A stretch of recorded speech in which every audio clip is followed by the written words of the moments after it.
Laiks ir erdvė yra tiesiog iliuzija.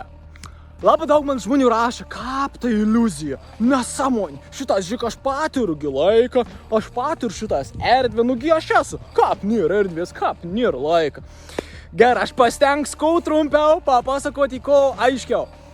Mūsų visų pirma smegenis, fizinis, anas negali apčiuopti ir suvokti tiesiog, kad laiks ir erdvė yra iliuzija, nes mes patiram to. Patiram.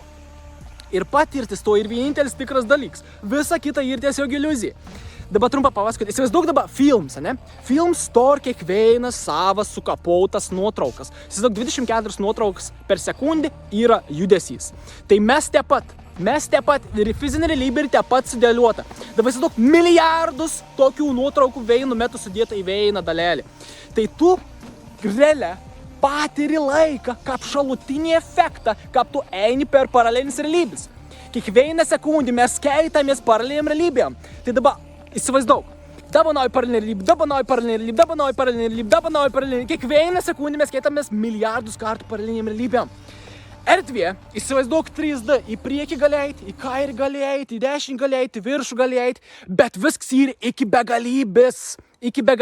Ir tuos paralelinės realybės yra sustakautas, sudėtas į ton visą erdvį, kad taip mes įnaudojamės, kaip mes einam, mes patiram kaip šalutinius efektus, kaip erdvį. Tu įsivaizduoji, kad tu dabar paėjai žingsnį, bet iš tikrųjų perėjai dafiga milijardų paralelinių realybių šią sekundę, grina, kaip tu perėjai ton metrą.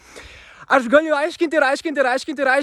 Tiesiog susitaikyti su ta tiesa, nes mūsų fiziniams smegenim yra sunkia suprasti. Jeigu tu nori sužinoti apie to daugiau ir suprasti, kaip tas iš tikrųjų dar daugiau tavo gyvenim paveik, tu turi eiti dvasinį būseną, tu turi susijungti su aukštesniu aš, tu turi astralinį keliavimą patirti, kaip kiti žmonės, tu turi klinikinį mirtį patirti, kad galėtum suprasti tą dalyką.